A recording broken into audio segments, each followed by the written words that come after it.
Sí, Claudio, Sí, yo soy sí. amiga de la Luz Marina Román. De la Luma. ¿Cómo está la Sí, Lumita? Mándale mucho cariño, hace tiempo que no la veo. súper bien, somos compañeras de colegio, ex compañeras de... Gran colaboradora ella, güey, una gran funcionaria pública. Me dijo que te mandara cariños, que te quería mucho. Yo la adoro también a ella, mucho, mucho. Es amorosa, la Luzma. Luzma para mí, La Luma, para mí también, la Luma. la Luzma. Bueno, vamos a comenzar entonces. Les voy a pedir a todos menos a Claudio que pongan en silencio su audio. Ya les expliqué cómo levantan la mano para que después se vaya ordenando el grupo y podamos hacerle preguntas tranquilamente. Vamos a tratar de que sea ágil para no robarle tanto tiempo a Claudio. Él tiene una hora, después tiene una reunión, como nos dijo, así que vamos a tratar de sacar el provecho máximo, ¿ya? Bueno, nos presentamos primero. Somos un grupo nosotros de miembros de la Iglesia de Jesucristo de los Santos de los Últimos Días. No representamos oficialmente a la Iglesia. Eh, Creo que tú nos ubicas. De hecho, creo que tuviste a alguien muy Sí. cercano a ti, la tía, bueno, yo le digo la tía Braulio, no, Cristina Braulio. La Braulio Cristina también. Castro y también Braulio, Cristina que Castro exactamente. también, exacto. Entonces, yo creo que sí nos conoces bien. Nosotros, bueno, repito, no representamos oficialmente a la Iglesia, sino que somos un grupo de amigos que nos hemos reunido con varios líderes de opinión. Y, y para hablar de temas de contingencia principalmente, también de la vida de nuestros invitados un poquitito y del servicio público. Nuestra intención es tanto darnos a conocer, como también conocer de los servidores públicos, porque queremos también invitar a los miembros de la Iglesia a integrarse un poco más a este mundo y si así lo desean incluso también participar activamente. Eh, Bueno, voy a hablar un poquitito acerca de ti. Tú eres una persona que ha sido bien condecorada desde el colegio. Estábamos leyendo un poco tu biografía eh, y has tenido muchos cargos en la administración pública. Casi cada cargo posible. Falta uno, parece. Eh, E incluso tú, fuiste premiado dos veces en años consecutivos como mejor alcalde, ¿no? Si no me equivoco.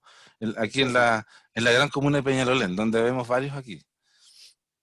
Eh, y bueno, voy a tomar un poquitito el tiempo para, más que nada para hacerte una primera pregunta que es general. ¿Podrías hablarnos un poco de ti, de lo que estás haciendo ahora, de cómo llegaste a interesarte por la política, el servicio público? Y qué consejos tienes tú para las personas que sí, que les gustaría también participar de la política? A ver, bueno, partamos por el inicio. Primero, muchas gracias por la invitación. Feliz de conversar con ustedes y de compartir algunas reflexiones y, por supuesto, también escucharlo a ustedes, qué están pensando de lo que está pasando en el país, cómo ven lo que se nos viene por delante, que son unos meses bastante intensos. Mira, mi inquietud yo nací en una familia donde mi padre había sido un político bastante destacado en nuestro país hasta el año 73. Él trabajó en el gobierno del presidente Frei Montalva, después participó de un programa que acaba de ser revivido en el Canal 13, que era Hasta ahora se improvisa, en la época de la Unidad Popular, y después fue electo diputado el año 73, y por supuesto con el golpe, hasta ahí llegó su cargo de diputado, y desde el año 73 hasta el año 82 en que falleció, fue una persona muy activa, siempre fue un intelectual, un político más bien de lucha de ideas. Siempre se la jugó mucho por conceptos que a mí me marcaron mucho de chico. Uno, por el respeto a los derechos humanos de todas las personas, la importancia del valor de la democracia en todas sus manifestaciones, de respeto a la diversidad, a las reglas del juego, al Estado de Derecho, a la libertad de expresión, y también un firme partidario de la no violencia activa, es decir, alguien que cree que, al igual que Martin Luther King o Mahatma Gandhi y tantos personeros de distintas tradiciones religiosas, que han creído que la forma más eficaz de luchar por lo que uno cree es, eh, es luchar pacíficamente, el poder de la idea, el poder de convencer al otro, el creer que al frente uno no tiene un enemigo, sino que uno tiene a una persona con la cual puede dialogar, por muy adversaria que sea en la idea. Entonces, esas cosas a mí me marcaron mucho. Yo estudié en un colegio de iglesia católico, Colegio Saint George, que muchos conocieron después por la película Machuca. ¿Ah? Yo, de hecho, fui uno de las personas que se sintió muy marcado, no solo por esa experiencia, sino que también por algunos de los curas de la época, que me invitaron mucho desde muy temprano al compromiso social. ¿Ah? Yo, desde muy chiquitito, primero medio, te diría que tenía mucha conciencia de que había sido una persona muy privilegiada, que había tenido una familia, una casa, nunca me había faltado que comer, había tenido acceso a una buena educación y salud, y que en un país con el nivel de desigualdades como el nuestro, con mucha pobreza en esa época, lo que una persona de buenos principios, en el caso mío además que me declaraba cristiano, tenía que hacer era practicar la solidaridad de manera muy activa, de manera muy, muy profunda. Entonces yo desde muy pequeño me metí en trabajos sociales, colonias de verano en distintas poblaciones, en Renca, en Conchalí, trabajos voluntarios, y siempre motivado por esta idea de servir no desde un pedestal, no desde arriba, sino que ojalá horizontalmente con las personas que menos tenían. Y por supuesto en paralelo yo no era ajeno a lo que estaba pasando en Chile en esa época, teníamos una dictadura, que se violaban sistemáticamente los derechos de las personas, y por supuesto no teníamos democracia. Entonces me sentí siempre muy compelido a luchar pacíficamente, siempre, por aquello que era recuperar la tradición democrática de Chile. Entonces muy temprano, en tercero medio, yo no militaba en esa época en la democracia cristiana, pero me metí a un movimiento que me interpeló mucho, que era el movimiento contra la tortura de Sebastián Acevedo, que había mucha gente, laicas y religiosos, que habían decidido luchar pacíficamente porque en Chile se terminara este flagelo de la tortura, que como mucha gente en esa época no creía, pero después con los informes Rettig y Valech ha quedado documentado cuán profusa fue esa como una política de Estado. Entonces nosotros hacíamos algo muy sencillo, que era que nos íbamos, cuando sabíamos que alguien estaba siendo torturado en un centro de tortura, entre ellos Villa Grimaldi, que está ahí en Peñalolén, nos íbamos a poner al frente con unos carteles, leíamos una proclama, una letanía, cantábamos una canción y después nos íbamos. ¿Ah? Ahora, si la policía, carabineros llegaba cuando estábamos manifestándonos, nuestro predicamento era que nosotros íbamos a resistir pacíficamente. Entonces, si nos pegaban, nosotros nos tomábamos las manos, cantábamos, rezábamos. Si a uno lo tomaban detenido, nos íbamos todos detenidos. Y es bien importante, yo he mirado para atrás, yo tengo hijos ahora de 27 a 15 años, 4 hijos, y yo me metí a este movimiento a los 16 años. O sea, casi a la edad de mi hijo más chico que está dedicado a jugar Play todo el día, como buen adolescente, cuesta sacando de las pantallas, y yo decía, yo a esa edad estaba pensando en dar mi vida por mis ideales. Ahora, gracias a Dios a él no le ha tocado vivir lo mismo, pero a mí me marcó mucho. O sea, cada vez que íbamos, mi papá había muerto, había fallecido, entonces yo tenía a mi mamá con mis hermanas, y como yo no le podía contar a mi mamá dónde íbamos a ir, porque eso de alguna manera revelaba el carácter secreto de nuestras acciones, lo que yo hacía es que le avisaba que iba a tener una acción, pero ella no sabía hasta que yo terminaba si que estábamos bien o no. Muchas veces no la volvía a llamar y terminaba preso, entonces ella me tenía que empezar a buscar comisaría por comisaría de Santiago dónde podíamos estar. Entonces fue una época muy intensa de compromiso social y de un compromiso sobre todo por los derechos humanos.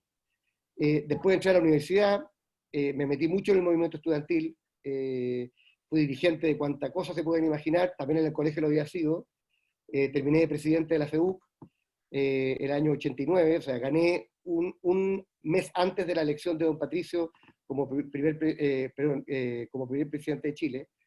Y después, cuando salí de la universidad, me metí a trabajar al gobierno y estuve ahí en distintas responsabilidades, trabajando en la presidencia con Edgardo Benninger, después me fui a estudiar afuera, un máster, volví, trabajé en el Ministerio de Salud con don Carlos Massad, después fui a cargo del Comité de Modernización del Estado de todo el país, a los 26 años, era bien chico, y el año 2000, cuando yo había sido candidato a alcalde, bueno, alcalde y concejal el año 96, había sido derrotado y había quedado como concejal de la Comunidad de Peñalolén, así que ejercí durante 4 años, fundé una corporación que se llamaba la Corporación Encuentro, y el año 2000, cuando yo quería ser nuevamente candidato, el presidente Lagos me llama a ser ministro de Estado, así que partí como biministro de Vivienda y de Bienes Nacionales.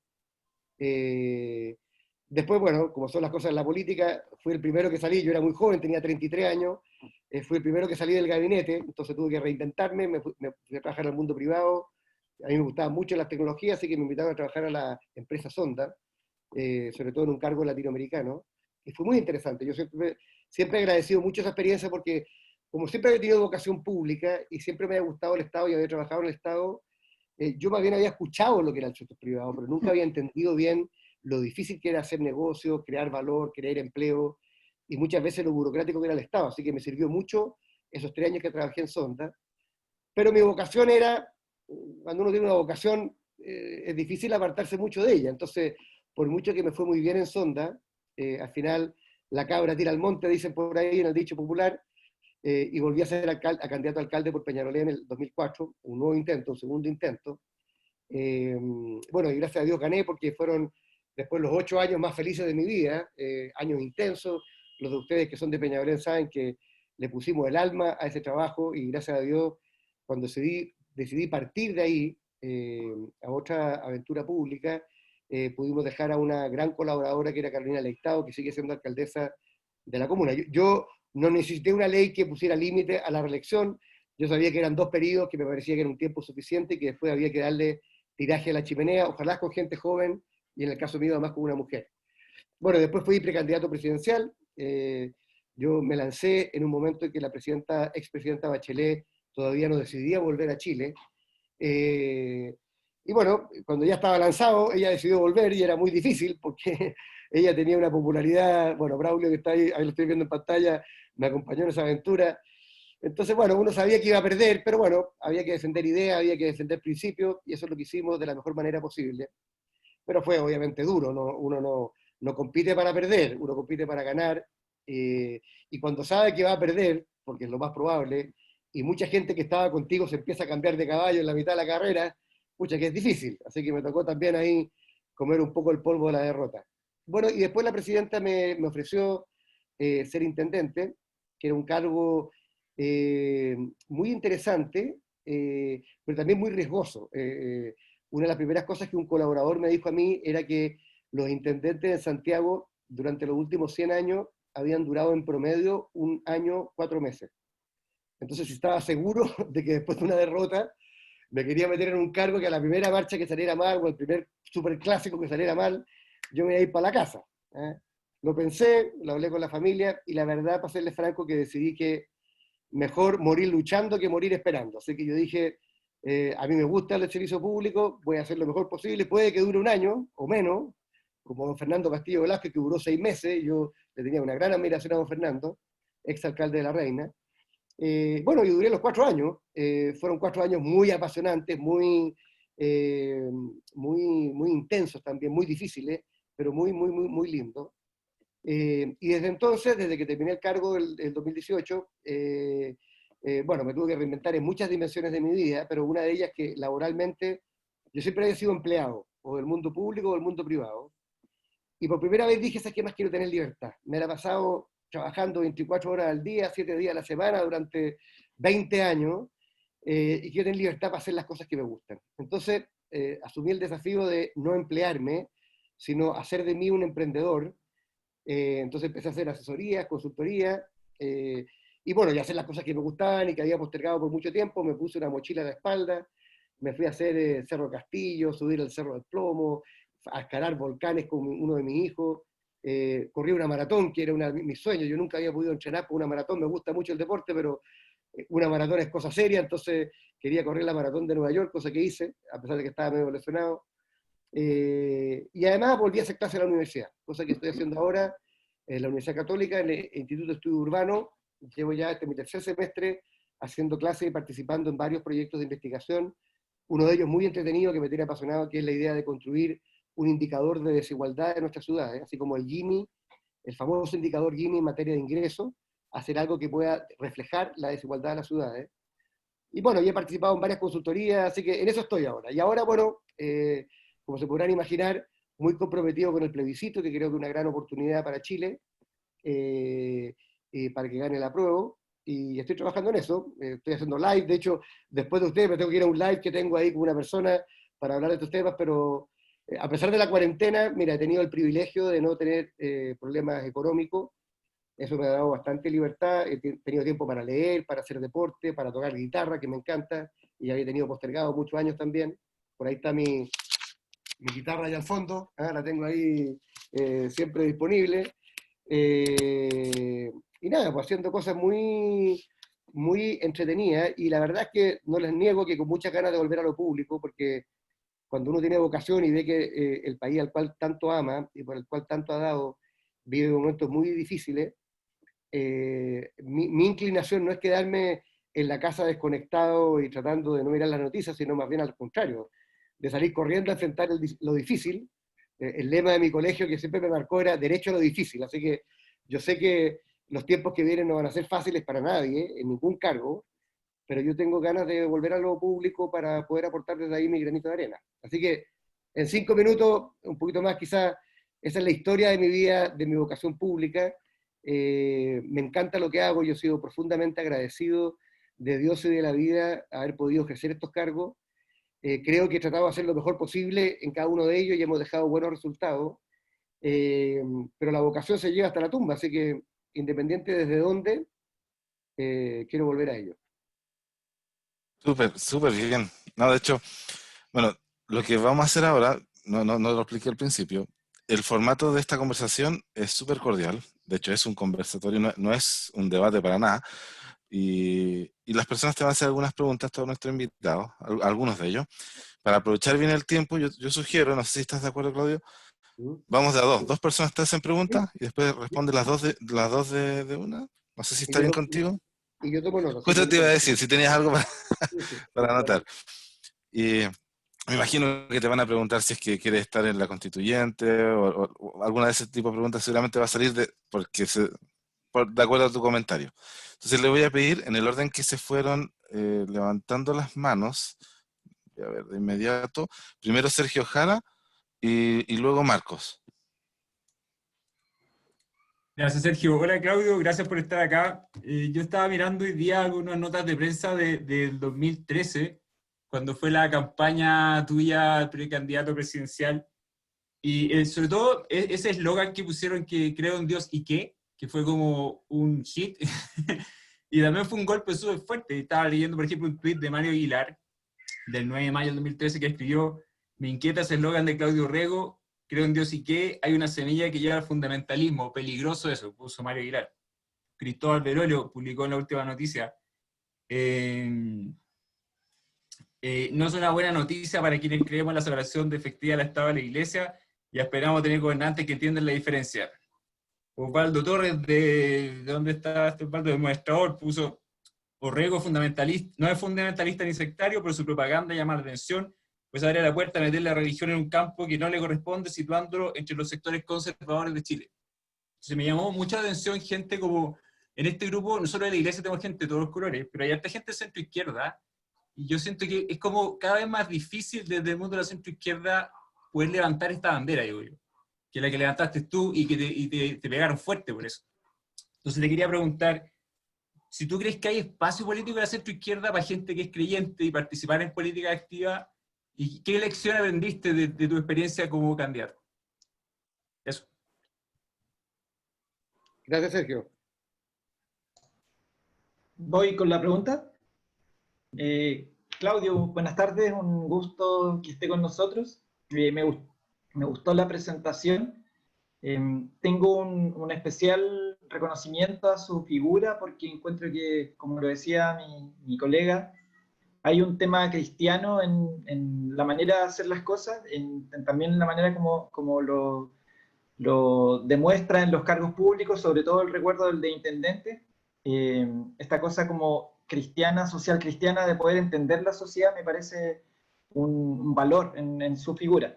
Y tomando en cuenta una de las cosas que mencionaba en este prólogo, usted hablaba acerca de los pedestales, como el servicio público, que de alguna manera la generación de usted trabajaba en pro de la sociedad, no subía arriba a un pedestal, sino que con los pies trabajando mano a mano con las personas. Mi pregunta es, ¿siente que hoy día los políticos están sobre un pedestal o las personas que se unen a la política están en un universo paralelo que olvida la relación con las personas? Esa es mi pregunta. Muchas gracias, Marco. Voy a partir por la tuya, Marco. A ver, yo creo que todos los seres humanos, no solamente los políticos, los individuos, los ciudadanos, los empresarios, los líderes de cualquier institución, inclusive de una iglesia, corremos el riesgo de alejarnos de las personas a las cuales decimos querer servir y representar. ¿Ah? Entonces, más que uno tiene roles distintos. Esto es como una orquesta. ¿Ah? ¿Qué es más importante, el violín o el trombón? No sé qué es más importante. Yo creo que son todos importantes en una orquesta. El tema es que toquen bien y toquen en armonía. Entonces yo te diría que lo que a mí más me preocupa es cuando la gente que tiene responsabilidades, o la gente que tenemos responsabilidades, nos alejamos de aquellos a los que queremos servir. Yo, una de las cosas que aprendí, a golpes a veces, pero de manera muy linda y maravillosa, en mi experiencia de alcalde, que creo que fue muy transformadora para mí, fue la importancia de escuchar, como nunca. Yo creo que, no sé, alguien sacó la cuenta, yo creo que atendí a 13.000 personas individualmente los 8 años de alcalde. Yo todos los jueves atendía a público, cosa que mantuve después como intendente. Y además andaba mucho en terreno. Yo siempre decía la mitad del tiempo en la oficina, pero la otra mitad en la calle, literalmente. O sea, recorriendo los barrios, en la noche, de día, en la feria, los consultorios, porque además la gente siempre me decía en las campañas, oiga, don Claudio, los candidatos vienen en los tiempos de campaña, nos piden el voto y después, si te he visto, no me acuerdo. ¿Eh? Entonces había una cosa como de cumplir a la gente, pero también yo me di cuenta que era un instrumento de mejor gobierno. Yo te digo que al final de los 8 años de alcalde, yo sentía que tenía aquí los dolores, la esperanza, los anhelos de la gente de mi comuna. De verdad. Y no porque me lo hubieran contado, no porque leí un texto, un paper, un documento, sino porque había escuchado con nombre y apellido a personas que habían sufrido mucho. Es más, justo ayer invité a la directora de salud de Peñalolén a una clase que tengo en la Universidad de San Sebastián sobre la gestión municipal, y yo digo que las principales innovaciones que hicimos, por ejemplo en salud, pero en muchas otras áreas también, surgieron de entrevistas con personas que me decían, don Claudio, no hay en el Estado algo, un programa, una iniciativa que me apoye a mí. Por ejemplo, adultos mayores postrados, que tenían escaras. Y de tanto escuchar esos casos, dijimos, bueno, tenemos que hacer un programa para adultos mayores postrados. Me dio mucha alegría ayer cuando descubrí que de los 1.000 adultos mayores postrados que teníamos en Peñalolén hace, no sé, 12 años, hoy día tenemos 400. Y no es que se hayan muerto, sino que tomamos medidas para que las personas no llegaran a estar postradas. Eso te lo da aprender a escuchar. ¿Eh? Entonces, cuando yo fui intendente, le decía a mi equipo, que venían de muchas disciplinas distintas y orientaciones políticas distintas y creencias religiosas distintas, le decía, la cabeza piensa donde están los pies. Y al final todo el mundo sabía ese lema, porque era, si tú quieres entender lo que le pasa a la ciudad, tienes que recorrer la ciudad a pie. No en auto, menos en helicóptero, a pie. Escuchando. Si te quieres hablar de los narcotráficos, anda a meterte a los barrios donde hay narcotraficantes y habla con la gente y ve lo que ellos sienten. Entonces yo diría que a eso me refería, más que a un pedestal, Marco, a la importancia de estar cerca. Yo creo que efectivamente la élite chilena, de la cual yo me siento parte, se ha alejado de la ciudadanía. Habla desde las teorías, habla solamente de sus ideas preconcebidas, pero no hace mucha falta escuchar el día a día. El otro día tuve uno de estos live con una dirigente de Bajos de Mena, a propósito del estallido social, y me decía una cosa muy bonita, me decía, ¿sabe, don Claudio? Yo creo que mucha gente creía que nosotros estábamos conformes, pero la verdad es que estábamos resignados. Y había mucho dolor, porque veíamos, a mí mi hija cuando uno de los ministros de Estado pre-estallido dijo que había que levantarse más temprano para llegar al trabajo, fue bien impresionante, porque ella me decía, a mí mi hija me trae a mi nieto todos los días a las 5:30 de la mañana. Entonces me dice, ¿qué quiere que se levante a las 4?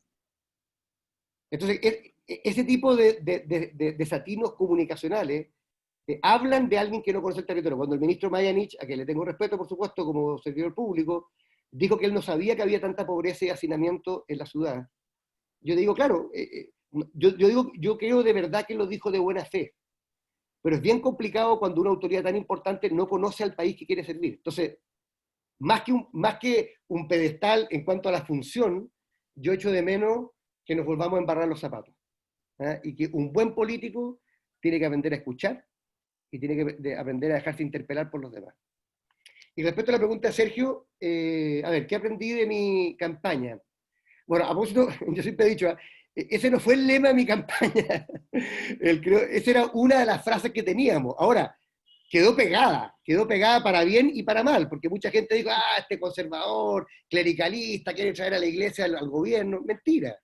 Yo lo que estaba tratando de expresar era que uno tenía que atreverse a decir sus convicciones. ¿Ah? Y que eso no es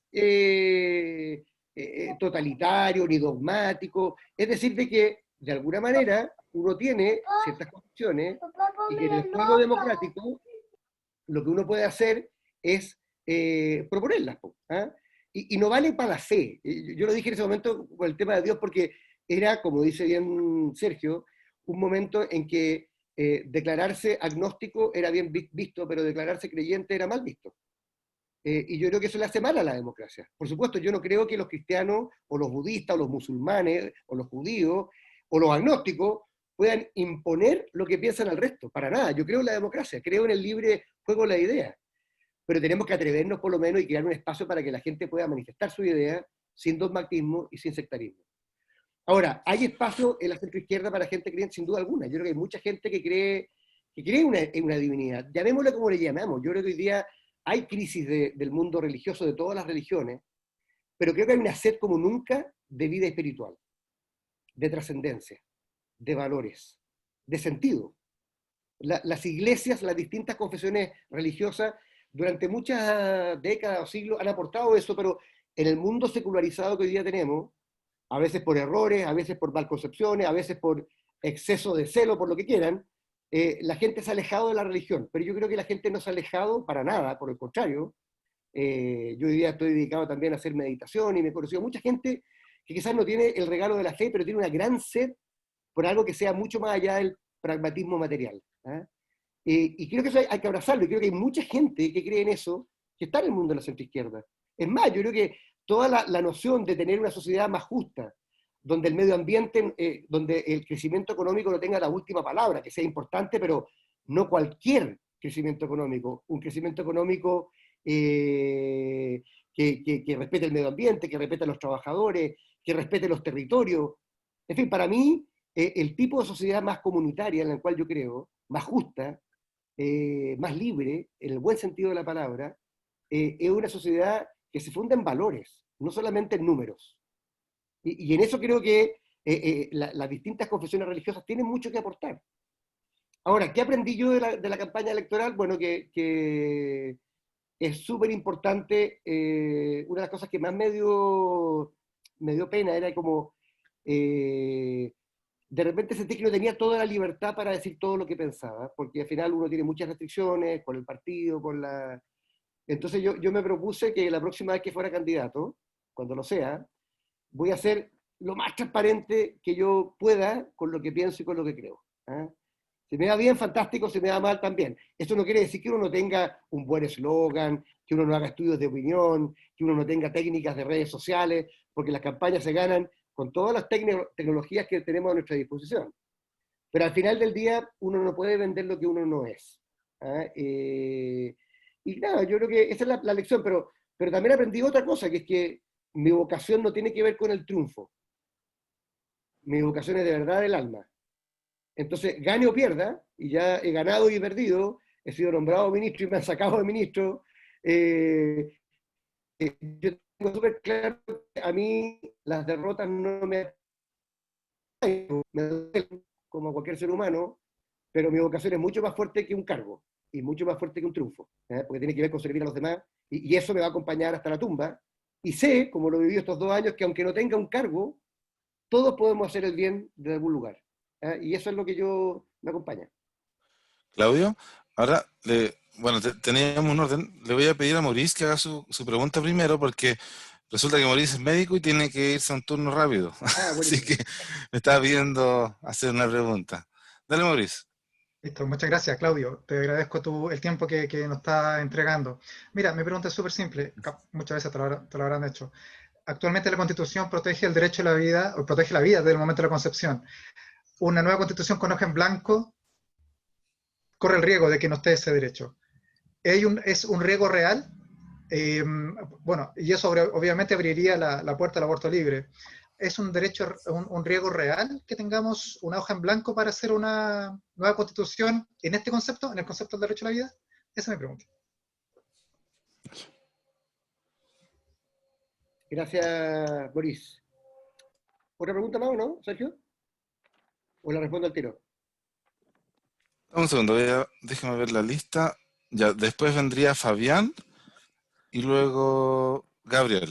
O mejor, si puedes responder esa, Ah, ya.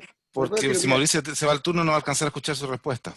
Ya, bueno, que te vaya muy bien en tu turno, Maurice, y muchas gracias por el trabajo que realiza ahí en el sector salud. Mira, yo creo que hay harta mitología respecto al tema de la hoja en blanco, ¿eh? Y tiene que ver con lo siguiente, y espero no ser demasiado técnico, pero todos sabemos cómo se hizo la Constitución actual. Y yo que fui alumno de Jaime Guzmán en la Universidad Católica, les puedo decir que él nos explicaba en clase que la Constitución se había hecho de tal manera que no importase quién gobernase, era muy difícil cambiar el modelo económico e ideológico que estaba en la Constitución. De hecho, si tú te das cuenta, aparte de los altos quórum que hay para reformarla, que lo tienen todas las constituciones del mundo, así que no es propio de la Constitución chilena nomás, se crearon un conjunto de leyes, las famosas leyes orgánicas constitucionales, que eran leyes que admitían unos quórum muy altos. Entonces, al final del día, la Constitución tal como está hecha, permite que una minoría del país, un tercio del país, se oponga a cambios que la mayoría cree que son importantes. Yo creo que la democracia, nos guste o no nos guste, tiene defectos y tiene virtudes. Yo creo que es el mejor sistema político que hemos encontrado para resguardar la libertad de las personas y proteger los derechos, y supone también que las mayorías pueden gobernar. Entonces, por ejemplo, cuando se discutió si el agua era un bien nacional de uso público, se discutió hace algunos meses, se propuso la reforma constitucional y a pesar de que había una enorme cantidad de parlamentarios, casi 2/3, que estaba de acuerdo, bastó que 1/3 del país, del Congreso, dijera no, y esa reforma no se pudo hacer. Entonces, ¿por qué se creó esta idea de los 2/3 y la hoja en blanco? La hoja en blanco no es que vamos a hacer borrón y cuenta nueva y nada de lo que había en la Constitución anterior va a permanecerse. De hecho, te diría que si tú miras la historia constitucional chilena, la Constitución del 33 tiene mucho de la Constitución del 24. La del 25 tiene muchas cosas de la Constitución del 33. Inclusive la del 80, que es la más radical de todas, tiene cosas también que venían de antes. Entonces, las cosas que vienen y vienen buenas, habrá que defender para que se mantengan ahí. Pero vamos a tener que ponernos de acuerdo entre todos. Ahora, ¿existe la posibilidad que el derecho a la vida, tal como lo hemos concebido hasta ahora, no adquiera los 2/3? Como probabilidad existe. Ahora, si tú me preguntas a mí, yo creo que la mayoría de los chilenos va a defender el derecho a la vida. Esa es mi creencia, y creo que los demócratas lo que tenemos que hacer es ir a esa convención constituyente y luchar porque así sea, y convencer al resto que ni el aborto libre, ni la pena de muerte, por ejemplo, en el caso de las cosas que yo creo, son cosas que deberíamos tener. Ahora, por cierto, hay que ir a convencer. ¿Ah?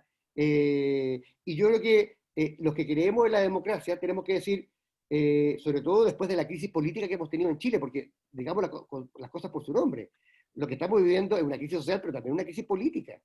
La gente no confía en las instituciones, la gente no confía en esta Constitución, a pesar de todas las reformas que se le han hecho. Entonces, las constituciones cumplen su objetivo cuando son un pacto social y político que le da confianza a la inmensa mayoría de los ciudadanos.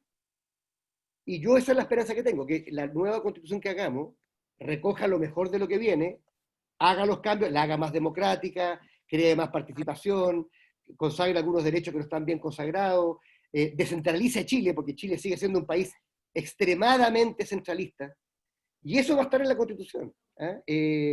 Y yo estoy convencido, la gente podrá discrepar de mí, pero cuando el pueblo se exprese en las urnas, lo que vamos a ver es que mucha gente, no de los extremos, sino mucha gente que cree en el diálogo, que cree en muchas de las cosas que han sido parte de nuestra cultura política chilena, van a ser las elegidas y van a ir a luchar por eso. Entonces, yo creo que el riesgo siempre existe, si uno no se pone de acuerdo, en fin, pero yo creo mucho en la sabiduría del pueblo chileno. Y creo que muchas veces los que son extremistas en Twitter, los que se expresan violentamente, los que avalan cualquier represión indiscriminada, en fin, los que han defendido La Constitución tal cual, sin ninguna modificación, son la minoría. La mayoría quiere acuerdos, quiere una Constitución que nos represente a todas y a todos, y además que se haga cargo de los problemas del futuro. O sea, tú dices, el tema ecológico, el tema de género, el tema de la descentralización, son todos temas de futuro, no son temas de pasado. Y esos temas yo espero que lleguemos a un acuerdo. ¿Ah? Ahora, la unanimidad no existe. Siempre va a haber gente en los extremos que no esté por estas cosas, pero yo creo que la mayoría de la gente sí va a estar de acuerdo. Y eso es lo que tenemos que luchar. Gracias, Claudio. Ahora vamos a lanzar 3 preguntas juntas.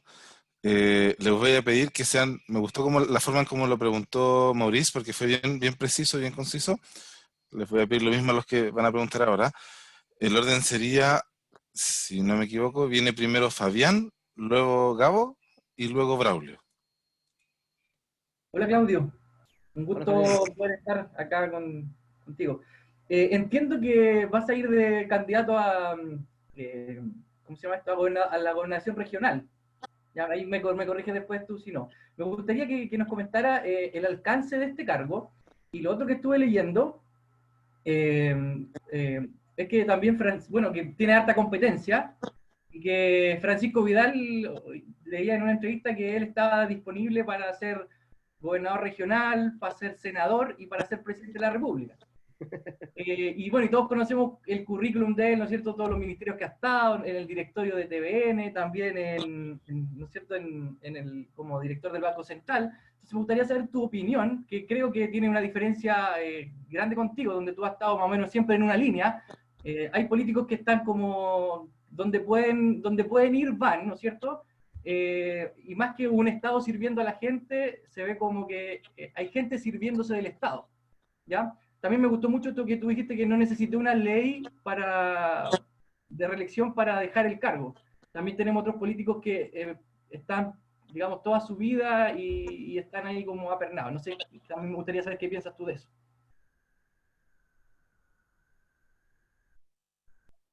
¿Ya? Gracias, Fabián. ¿Quién más? Luego viene Gabo Yo. y luego viene Braulio.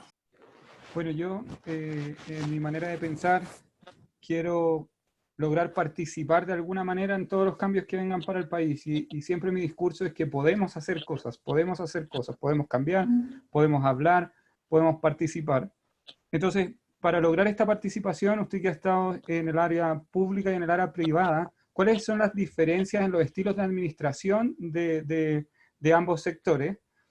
Si es muy distinto al final administrar una empresa privada o administrar los recursos del Estado para el beneficio de la gente. Y de la mano con eso va cómo es que yo podría meterme como un candidato a una lista o cómo yo podría participar directamente para que no estén los mismos que han llevado el país durante tanto tiempo a la cabeza, estos como políticos entre comillas reciclados que la gente no les alcanzó para tener un cargo hoy día y que quieren tirarse a participar en este cambio. ¿Cómo podría yo participar en ese cambio directamente? Y lo último tiene que ver porque siempre hablamos de democracia. Actualmente yo estoy viviendo en Estados Unidos y veo otro estilo de gobernabilidad que es la república, donde cada estado básicamente elige algunas cosas y se ponen de acuerdo después para llevar un candidato que los representa como al país. ¿Y por qué no hacer eso en Chile? Para poder descentralizar. Yo también aprovecho. Hola Claudio, ¿cómo Claudio. estás? Mira Claudio, yo quería hacer 2 preguntas bien galletas. No. Quería preguntar, bueno, uno, me llamó mucho la atención el trabajar en este indicador de desigualdades de la ciudad. Quizás preguntarte un poco de cómo tú ves la ciudad, y aunque sea un poco lejano, también, y aquí viene la segunda pregunta, es, muchas veces en estas conversaciones uno pregunta o exige, pero también tú, que algo nos conoce un poco, la iglesia, y también al resto de las religiones, ¿qué es lo que tú esperarías de las religiones, más allá de lo político, sino como parte de la sociedad civil? O sea, ¿cómo construimos una sociedad mejor, más justa? No solo con un discurso solo maximalista, sino también ¿cuál es el rol que tú esperas como político también que hagan las religiones? ¿Ya? Eso lo considero súper interesante. Bueno, muchas gracias, Braulio.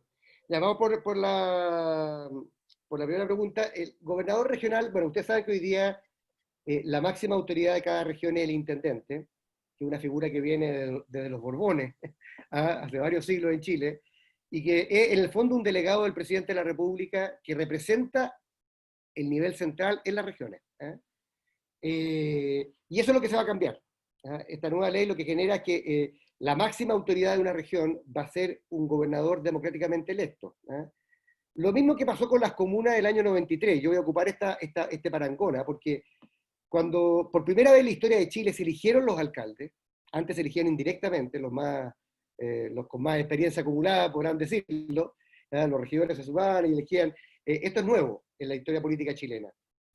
Entonces vamos a tener una autoridad política que va a ser en el fondo el representante de la región ante el resto del país. Y que va a tener, creo yo, hartas cosas importantes. Una, va a tener una gran legitimidad política. Nadie va a poder cuestionarle su legitimidad.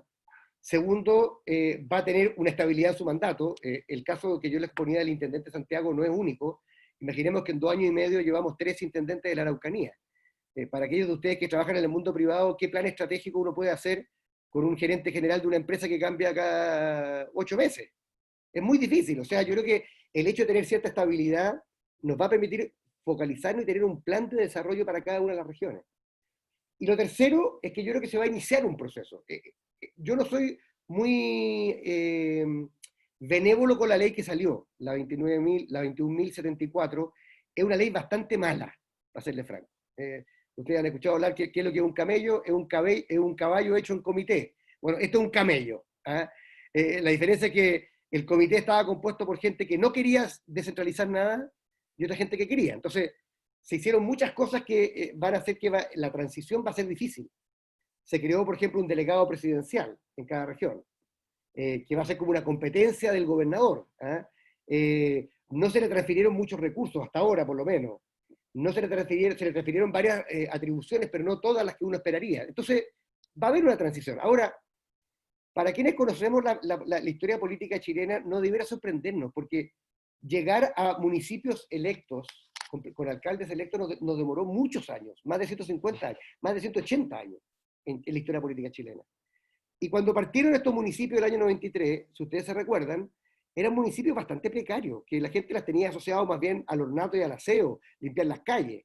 Hoy día no es raro que las principales autoridades políticas del país, las más creíbles, las que tienen más probabilidad de ser presidente de Chile inclusive, sean alcaldes. Y eso tiene que ver con que la democracia tiene mucho más vitalidad a nivel del territorio.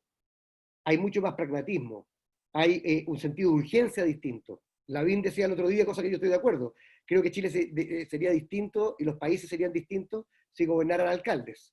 Porque la experiencia de ser alcalde es una experiencia muy distinta a la que ha estado toda su vida en el Parlamento. Entonces yo creo que este gobernador va a ser el inicio de un proceso que va a demorar probablemente décadas. Pero estoy seguro que si postergáramos la elección, como dicen algunos, de abril a octubre, no cambiaría nada, porque las fuerzas centralistas de Chile seguirían impidiendo que se le transfiriera recursos. Solamente un dato. En los países de la OECD, el promedio del presupuesto público que se decide a nivel de regiones y a nivel de localidades es de 50%. En algunos países como Canadá y Dinamarca es de un 70%. Bueno, en Chile es 18%. Entonces, ¿qué quiere decir eso? Que la gran mayoría del presupuesto se mantiene en los ministerios y se decide en los ministerios. Y solamente se ejecuta en las regiones. Bueno, yo creo que la gente de la Araucanía, la gente de la región metropolitana, la gente del Maule, de Antofagasta, de Coquimbo, va a tener que hacer un plan de desarrollo y va a tener que buscar los recursos para implementar ese plan de desarrollo. Y si el Estado central no le da esto de buenas y primeras, de manera voluntaria, vamos a tener que reclamarlo, vamos a tener que pedir democráticamente más atribuciones. Yo creo que la nueva Constitución le va a dar más atribuciones. Así que quizás, por esta feliz coincidencia de que el proceso constituyente empieza luego, vamos a tener un país mucho más descentralizado antes de lo que mucha gente espera. Pero insisto, sin una autoridad política con credibilidad, con legitimidad, con cercanía a la ciudadanía, ese cambio nunca se podría hacer. Ahora, mi experiencia de intendente es que a pesar de tener pocas lucas de, a pesar de poder tener pocas atribuciones, un líder que cree en la cooperación, que cree en la articulación de los actores públicos, privados y la sociedad civil, puede hacer mucho más allá de lo que está escrito en la ley. No digo cosas ilegales, digo cosas que tienen que ver con la innovación, con el emprendimiento. Ahora, respecto a eventuales tú decías, si a mí me interesa ser candidato. Ahora no, si se posterga no me voy a morir, pero a mí me gustan los cargos del territorio y para mí sería natural eventualmente ser candidato a gobernador de Santiago. ¿Quiénes van a ser los contrincantes? Mira, yo no voy a hablar de ellos. Ellos tendrán que después, si deciden ser, porque aquí hay muchos que tiran voladores de luces, globos aerostáticos, pero al final nunca son candidatos. Creo que Francisco Vidal fue una vez candidato a concejal en Las Condes y nunca más ha sido candidato, así como la mayoría de los que están postulando. Así que, si deciden serlo, bienvenido sea. Yo no voy a descalificar a nadie. Creo que todos tienen mérito y también debilidades. Y yo voy a tratar de poner lo que yo he hecho en mi vida como una credencial de que entusiasme a la gente que podamos hacer un proyecto entre todos. Este no puede ser el proyecto de una persona, tiene que ser un proyecto que surja de abajo hacia arriba, y eso es lo que yo espero hacer. Ahora, Gabo, dos preguntas. Bueno, una pregunta que tú hacías respecto de la estructura del Estado. Estados Unidos es un país federal. Eso tiene que ver con el origen de Estados Unidos, así que si tú estás en Estados Unidos tienes que ir a ver la obra Hamilton, que es una gran obra que ha reivindicado la figura de Alexander Hamilton, que a diferencia de Jefferson, de Madison, de Adams o del mismo Washington, fue de verdad el arquitecto del Estado, del gobierno de Estados Unidos. Y se creó una estructura federal, como la tienen también Alemania, como la tiene Argentina. Ahora, Chile tiene una tradición más bien unitaria, y yo creo que no vamos a cambiar en el corto plazo esa tradición, pero sin duda alguna que podemos descentralizar mucho más. O sea, aún teniendo un Estado unitario, es decir, un Ministerio de Educación que define una política de educación para Chile, un Ministerio de Salud que define una política de salud para Chile, podemos tener traducciones en las regiones y en las comunas que tengan que ver con la especificidad y con las particulares características de cada comuna y de cada región. Así que yo espero que avancemos en esa línea. Insisto, creo que la elección de gobernadores es un primer paso, creo que la constituyente va a ser otro, pero no me hago mucha esperanza. No va a ser, lo que no se hizo en 200 años no se va a hacer en 4. Esto va a ser un proceso como también lo ha sido con el tema municipal. Y respecto de cómo participar, una de las cosas interesantes, Gabo, es que la razón por la cual yo estoy por la convención constituyente y no por la mixta, es porque precisamente creo que tenemos que abrir la cancha. O sea, que los 155 convencionales vengan de todos lados. Militantes de partidos políticos, algunos sin duda alguna, pero ojalá mucha gente independiente que viene del mundo social, que viene de la sociedad civil, que viene del mundo privado. ¿Por qué no? Y la ley está hecha para que esos independientes puedan postular también. Ahora, una de las cosas buenas de cómo quedó esta ley de convención constituyente es que el que vaya a la constituyente no puede ser candidato a nada más, al menos por un tiempo. O sea, si un político de los que quiere ser candidato todos los años a algo distinto, quiere ir de constituyente, tiene que asumir que no va a poder ser candidato en las elecciones después, al menos por 4 años. Y eso creo que va a desincentivar a algunos y va a incentivar a otras personas que quizás nunca han pensado en la política, pero que quizás para una constituyente estarían disponibles. Y respecto a la pregunta de Braulio, a ver, yo creo, Braulio, que la ciudad es como un hecho emergente en el mundo. O sea, de verdad estamos viviendo una revolución urbana. A principios del siglo XX, solo el 13% de la población mundial vivía en ciudades. Hoy día estamos como en el 57% y se calcula que de aquí al 2030 el 70% de la población mundial va a vivir en ciudades. O sea, esto que los chilenos lo vivimos en el siglo XX, que era la inmigración del campo a la ciudad, que hace que hoy día Chile tenga el 90% de su población viviendo en ciudades, va a ser una experiencia mundial. Entonces hoy día hay mucha más reflexión respecto de qué tipo de ciudades queremos. Queremos ciudades que sean sustentables ambientalmente, que consuman menos energía, que contaminen menos, que afecten menos el cambio climático. Queremos ciudades que sean más justas, es decir, que no importa donde tú nazcas, aunque tengas un empleo de menor remuneración, tenga acceso al mismo servicio de salud, al mismo servicio privado, al banco, al supermercado o a un parque. Yo creo que ese es el tipo de ciudad justa, sustentable, saludable, que a mí me gustaría para Santiago y para Chile. ¿Ah? Una de las cosas que quedó en evidencia después del estallido social, para aquellos que no conocen la realidad de la ciudad chilena, es que hay una tremenda desigualdad. ¿Ah? Yo soy de las personas que le dolió cómo quedó Plaza Italia, pero reconozco que hay muchas plazas en Santiago y en Chile que son igual que Plaza Italia, solo que antes del estallido social, que no tienen árboles, que no tienen mobiliario urbano, que están bastante en mal estado. Entonces, lo que ha ocurrido es que la élite que se concentra en el sector oriente de Santiago, como quedó demostrado con varias declaraciones de ministros de Estado, no conoce cómo viven los demás chilenos. No sabe lo que es Lo Hermida, no sabe lo que es Bajos de Mena, no sabe lo que es el Castillo de la Pintana, no sabe lo que es La Legua o la población Yungay y La Granja. Entonces, yo creo que una de las cosas bonitas de la ciudad es que yo creo que es un atajo para la igualdad. O sea, yo le cambio el entorno de cómo vive una persona, aunque no logre cambiar inmediatamente su nivel educacional, aunque no logre cambiar su estructura de ingreso, esa persona se va a sentir mucho más parte de la sociedad, se va a sentir mucho más digna, porque va a poder, no sé, ir a jugar con su hijo a un parque seguro, y lindo y verde. ¿Ah? Ese es el tipo de cosas que creo que tenemos que hacer en la ciudad de Santiago y en todas las ciudades de Chile. Y además de tener el crecimiento absolutamente despelotado. O sea, Santiago no puede seguir extendiéndose hacia Rancagua y hacia Tiltil. Tenemos que incentivar que Santiago se haga más compacto.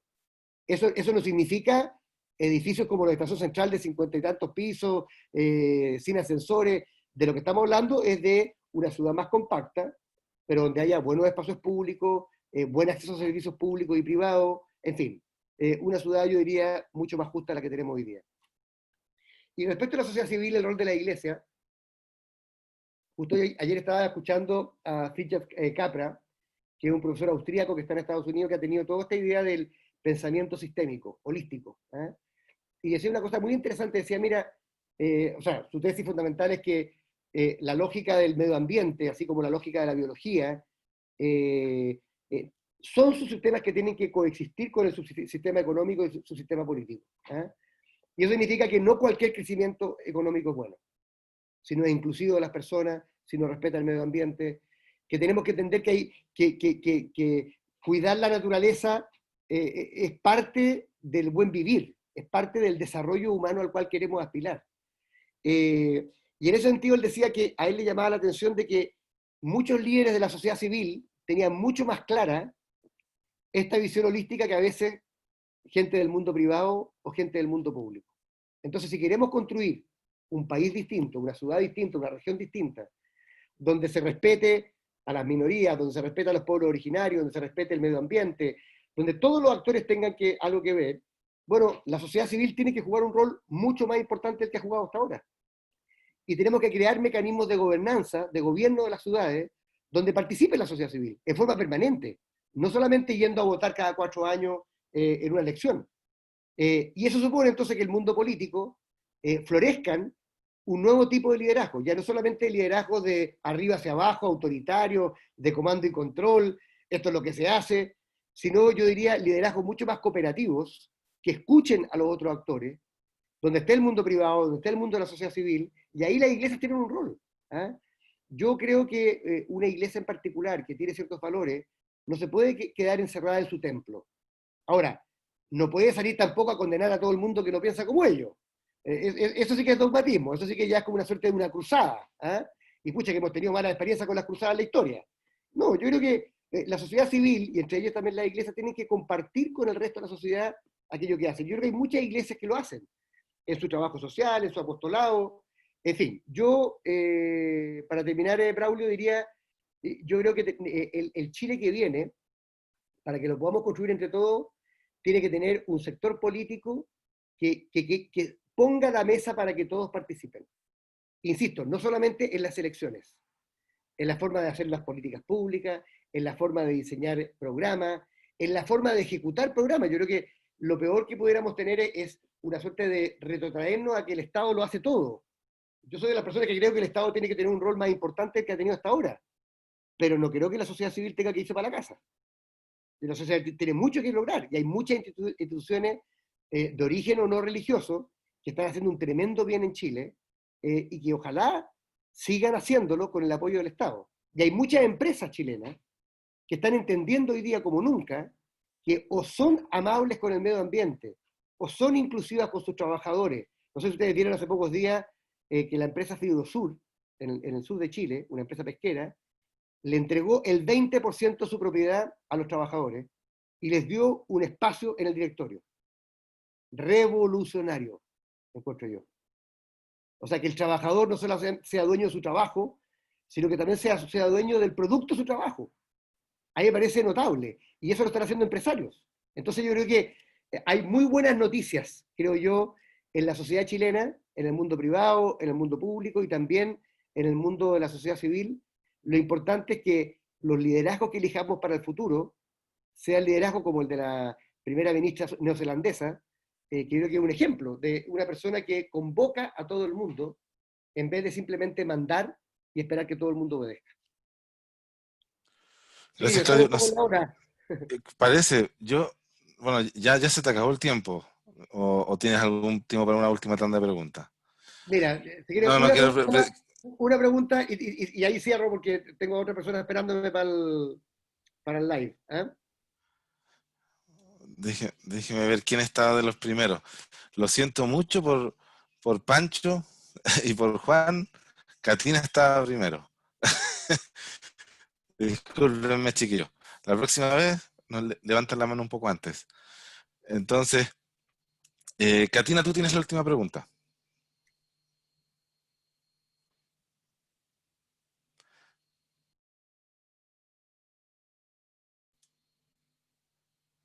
Catina, tienes que reactivar el audio. ¿Ahí? Ahí sí.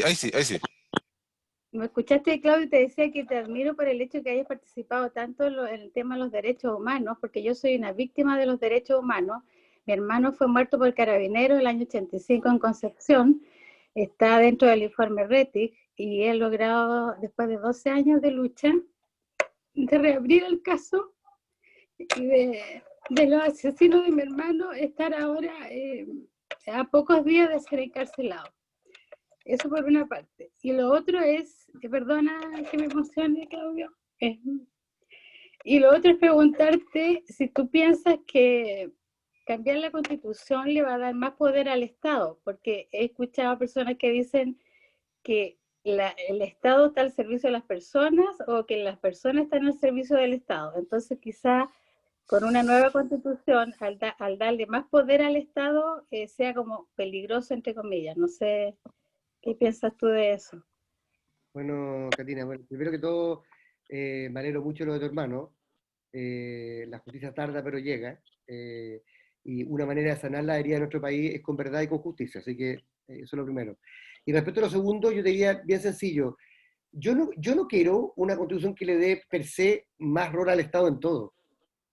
Yo quiero una constitución que no le prohíba al Estado participar en aquellas cosas en las cuales puede participar o debe participar. ¿Me explico, no? Es muy distinto. La constitución que tenemos hoy día no es una constitución neutra. Es una constitución ideológica, que tiene una suerte de, a mi juicio, excesiva confianza en que el mercado resuelve todos los problemas siempre y de mejor manera, como si no hubieran problemas de injusticia y de concentración del ingreso, etcétera, y que desconfía permanentemente del Estado. ¿Ah? Y yo lo que creo es que me gustaría una constitución más balanceada, que reconozca la importancia del sector privado, del emprendedor, que proteja el derecho a la propiedad, por supuesto, pero que también permita que el Estado, por ejemplo, cuando en una región escasea el agua para que la gente beba, bueno, pueda disponer del agua que nos pertenece a todos y no esté anclada por derechos que se regalaron hace 50 años. ¿Me explico, no? Entonces, yo no quiero un Estado que asfixie a la sociedad civil. Es más, ojalá que la nueva Constitución reconozca el rol de la sociedad civil y los derechos de las personas. No solo frente al mundo privado, también frente al Estado.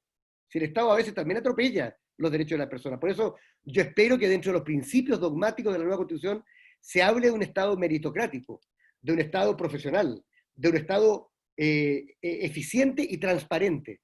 De manera que cuando el día de mañana cualquier político de cualquier signo político atente contra esos principios, nosotros también podamos invocar la Constitución para decirle, señor, este Estado no es el Estado suyo. es el Estado de todos los chilenos. Y usted tiene que ser probo, tiene que ser transparente y tiene que contratar a los mejores, no a sus amigos.